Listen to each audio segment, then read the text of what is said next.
ย่าลงประเด็นที่ดาราจะบ่เสียเปรียบผู้ใดในค่ายสีวิไลแน่นอนเงินที่เอามารวมตัวกันเป็นเงินทริปเป็นเงินมาไล่พ่อแม่มาปอนให้ด้านหน้าเวทีในขณะที่แสดงบ่แม่นเงินมาไล่พวงใหญ่ FC โอนให้เป็นหมื่นเป็นแสนจักน้อยเลยสบายดี FC แฟนคลับทุกท่านโดยเฉพาะ FC บ้านสีวิไล FC น้องธิดาลาวหลังจากที่เจบ่เล่าได้เฮ็ดคลิปเฮ็ดข่าวหนึ่ง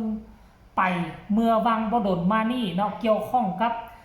ซิดพีเคเกี่ยวข้องกับน้องธิดาลาวมีความสามัคคีกันเนาะมีความสามัคคีฮักไข่ปองดองกันมีการห่วงเงินทริปหรือว่ามาไล่ด้านหน้าเวทีเป็นเงินทริปเงินมาไล่ด้านหน้าเวทีจากพ่อแม่ผู้ที่เพิ่นฮักผู้ที่เพิ่นมีน้ำใจ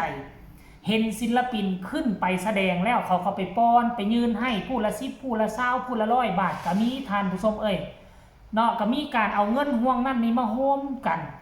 เนาะได้น้อยได้หลายก็สร้างมันก็มาแบ่งปันกันนั่นเองเนาะหลังจากปล่อยคลิปนั่นไปก็ FC แฟนคลับก็หลายคนหลายท่านก็มาซื่นชมน้ำใจของน้องธิดาลาวมาซื่นชมซิดพีเคไอที่มีจิตใจตรงกันอยากจะช่วยเหลือซึ่งกันและกันเพราะว่าอย่างเพราะว่าเวลาไปงานลักษณะแบบนี้ผู้ที่มีกระแสชื่อเสียงโด่งดังผู้ที่โด่งดังแน่คนก็สิมายืนมาปอนเงินมาไล่มายืนมาปอนเงินทริปให้หลายแน่ก็สิได้เปรียบหมู่แต่คนที่บ่โด่งบ่ดังเนาะก็สิได้น้อยแน่เพราะฉะนั้นแล้วน้องธิดาลาวก็เห็นว่าเนาะครอบครัวของพวกเฮานี่นะเงินทริปส่วนนี้เงินมาไล่ส่วนนี้นี่ควรจะเอามาโฮมกันแบ่งปันกันผู้ใดน้อยก็อาจจะได้หลายขึ้นมาผู้ใดหลายก็มาเฉลี่ยใส่กันเพื่อเป็นการลากดึงผู้ที่ได้เงินทริปได้มาไล่น้อยเขาก็สิมีกระจิตกระใจมีเงินไปซื้อข้าวซื้อน้ำกินอันนี้คือความคิดความอ่านของเด็กน้อยอายุ12 ปีแต่ว่าคลิปนั่นถูกปล่อยออกไปบ่ฮอดชั่วโมงเทื่อพ่อแม่น่ะ99%ก็เข้าอกเข้าใจในการอธิบายในการทำคลิปทำข่าวและก็สิ่งที่น้องธิดาเล่าเฮ็ดน่ะทุกคนก็เข้าใจเข้าไปย่องย่อสรรเสริญความคิดความอ่านของเด็กน้อย12 ปีแต่ว่ามีคอมเมนต์หลายคอมเมนต์นี่แหละของคนหนึ่งที่เพิ่นมาคอมเมนต์เพิ่นอาจจะเข้าใจผิดเพิ่นอาจจะคิดผิดหรืออาจจะตีความหมายผิดไปหรือว่าเจเบาเล่าอธิบายบ่แจ่มแจ้งในคลิปก่อนก็บ่แน่ใจเพราะฉะนั้นเจเบาเล่าจึงได้เฮ็ดคลิปนี้ออกมาเพื่อว่ามายับยั้งบ่ให้มันเกิดประเด็นดราม่านั่นเองท่านผู้ชมเนาะมีคนหลายคนเลยแหละมาคอมเมนต์บอกว่าโอ้เอื้อเฟื้อเผื่อแผ่ที่ดาราสุดยอดแต่ว่ามีคนหนึ่งมาคอมเมนต์ 3-4 คอมเมนต์เลยแหละท่านผู้ชมแรกเริ่มเพิ่นก็มาคอมเมนต์ว่าแล้วแบบนี้ย่ามใดน้องจะมีบ้านมีรถจักรอย่างที่น้องฝันครับว่าซั่นเองเพิ่นอาจจะมีความ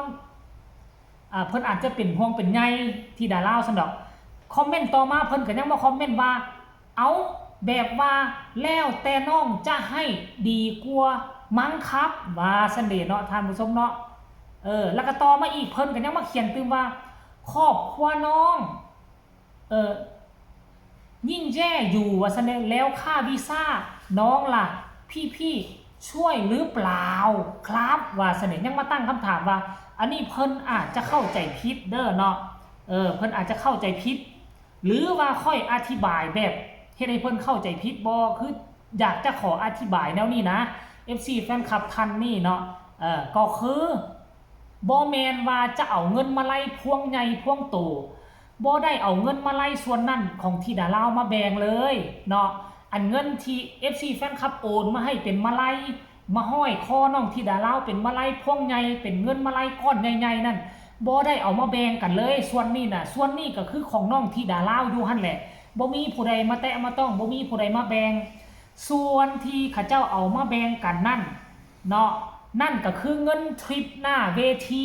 หรือเฮาเอิ้นว่ามาไล่หน้าเวทีบ่ได้เฮ็ดเป็นพวงมาห้อยใส่คอเป็นแบงค์10แบงค์20แบงค์50แบงค์100ที่พ่อแม่เขาเจ้าเบิ่งแล้วอีดูสงสารเขาเจ้าเลยเอาไปปอนยัดใส่มือให้ศิลปินเจ้าจงเข้าใจเอาไว้เด้อเนาะเจ้าจงเข้าใจเอาไว้ก็แล้วกันการที่ออกมาคอมเมนต์แบบสั้น อาจจะสร้าง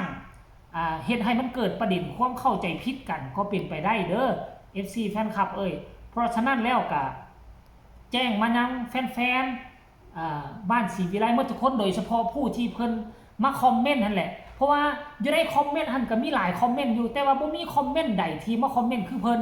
ทุกคนเขาอกเข้าใจย่องย่อสรรเสริญที่CPK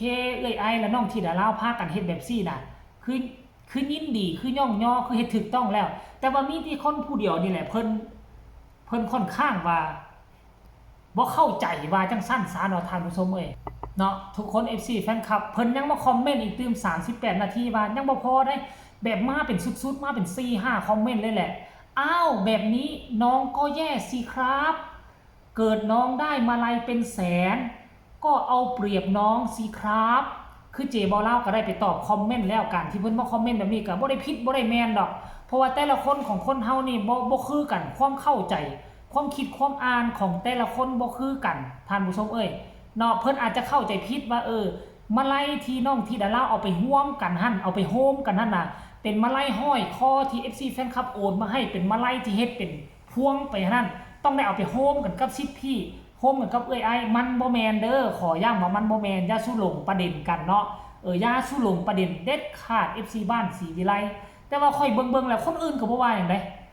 มี10กว่าคอมเมนต์เอาลงไปน่ะชั่วโมงนึงนี่น่ะมีแต่คอมเมนต์ของเพิ่นแล้วฟาดไป6เพิ่นอาจจะมีเจตนาดีหรือว่าอาจจะบ่มีเจตนาดีอันนี้ก็บ่ฮู้นะเพราะเพิ่นบ่ลงชื่อบ่ลงรูปอีหยังจักอย่างเพิ่นเป็นอีหยังต่างๆหรือว่าจะเป็นอวตารก็บ่ฮู้ก็คือสิบ่เป็นอวตารนั่นแหละเพิ่นก็น่าจะเป็น FC บ้านศรีวิไลนั่นแหละเพิ่นอาจจะตีความหมายผิดเนาะเอาย้ำอีกเทื่อนึงนะอันมาลัยที่น้องที่ดาราเอาไปร่วมกันกับ CPK กับ PI นั่นน่ะก็คือมาลัยเงินทริปหน้าเวทีที่พ่อแม่เอามายืนมาป้อนให้ซึ่งมีบ่กี่เท่าใดพันดอกท่านผู้ชมมีบ่กี่เท่าใดพันเอามาโฮมกันนะแล้วก็จึงมาแบ่งกันไปเพื่อผู้ได้น้อยได้หลายเพื่อผู้ได้น้อยได้หลายส่วนมาลัยที่ FC แฟนคลับโอนมาให้ก่อนหน้านั้นมาลัยที่ดาราเด้อ10,000 5,000แสนนึงอันนั้นหันบ่เกี่ยวกันอันนั้นบ่เอามาโฮมกันของไผของมันอันนั้นน่ะของไผของมันเอามาโฮมกันคือเงินทริปเงินมาลัยสดๆหน้าเวทีที่พ่อแม่ไปป้อนให้ทอนั้นอย่าลงประเด็นเด็ดขาดเนาะอย่าลงประเด็นอย่าสร้างกระแสดราม่าเด้อขอเตือนไว้ก่อนท่านผู้ชม FC แฟนคลับขอให้ทุกคน FC แฟนคลับบ้านศรีวิไลให้กดไลค์กดแชร์ไปหลายๆเลยเนาะให้เข้าใจถูกตรงกันอย่าสู้เข้าใจผิดเป็นอันขาดเด้อส่วนสำหรับคนอื่นผมเจ้าเข้าใจแนวใดก็ให้คอมเมนต์มาได้แสดงความคิดความเห็นมาได้ทางใต้คอมเมนต์เนาะส่วนถ้าหากว่าทั้งทั้งอ้ายผู้ที่เพิ่นมาคอมเมนต์ตีข้อหมายแบบนี้คันถ้าหากว่าเพิ่นได้ฟังคลิปนี้แล้วคันถ้าเข้าใจแจ่มแจ้งแล้วก็เข้ามาคอมเมนต์แจ้งให้เจ๋บ่ลาวฮู้เด้อบ่ผิดบ่แม่นการที่ออกมาคอมเมนต์คนเฮามีความคิดความอ่านที่แตกต่างกันเนาะท่านผู้ชมเจเบาเล่าอาจจะตีความหมายหรือว่าอาจจะเล่าข่าวตีความหมายผิดไปจึงเฮ็ดให้เพิ่นเข้าใจผิดเนาะก็ต้องขอโทษขออภัยกันแล้วกันเด้อทุกคนสำหรับคลิปนี้ก็ฝากเอาไว้อีกคลิปนึงก็แล้วกันเด้อทุกคนสบายดี